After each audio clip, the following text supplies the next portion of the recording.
it's a game which we want to win. As I said, if we can win, then we have similar points total to what we had last year.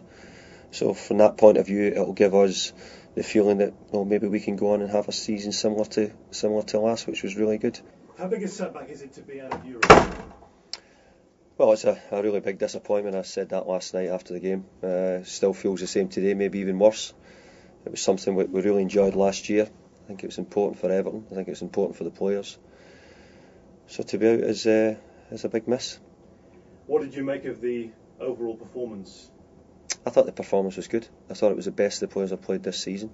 I thought they passed the ball really well. They showed a lot of confidence, which we've talked about probably lacking in recent weeks. But I thought they passed it, they moved the ball well, they tried to do the right things. What we found is we got to 25-30 yards from goal and found it very difficult to get through. But it wasn't for the wanting to do it. They were really good and they tried to do the right things. When you talk about the good things in the game, do you believe that you are on the right track in terms of turning around your disappointing sequence of results?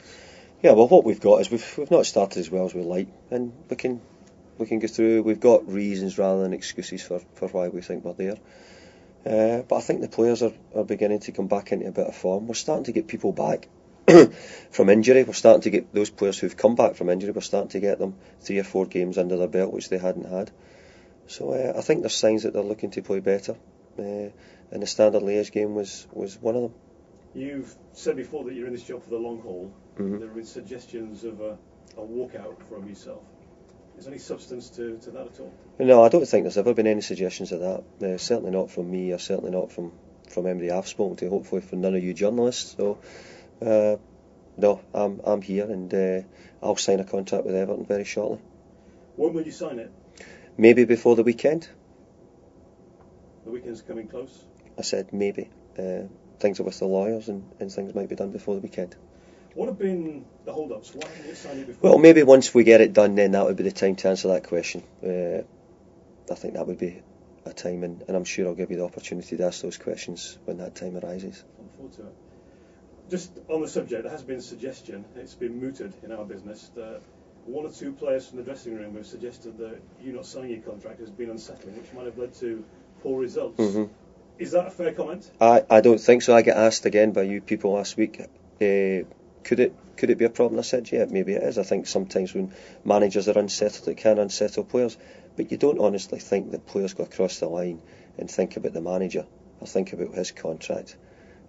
It's not the business, and people who write or talk about it don't understand if that's what they think players do.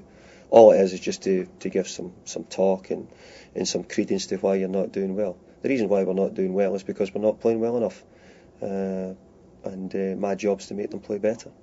I think it was wrong. I think we went to an appeal, and I was actually hoping to have the names of the people on the appeal panel for you, but I forgot to bring them down to name them. But they're all well-known people, as you can imagine. In David Moyes' opinion, how should a panel be constructed? Well, you'd probably hope that maybe there was possibly an ex-referee on it. You would hope that it would be someone from the football side, maybe even an ex-manager. I think we had somebody from the Unibond League on it, and somebody from the North Durham Association. I think we had an ex-secretary on the panel. So if that's giving the clubs and the managers respect, then I'd have to argue that. They hardly household names. So maybe it's a one-way street, this respect thing. Maybe it's not coming from the FA at all, maybe it's only coming from the clubs.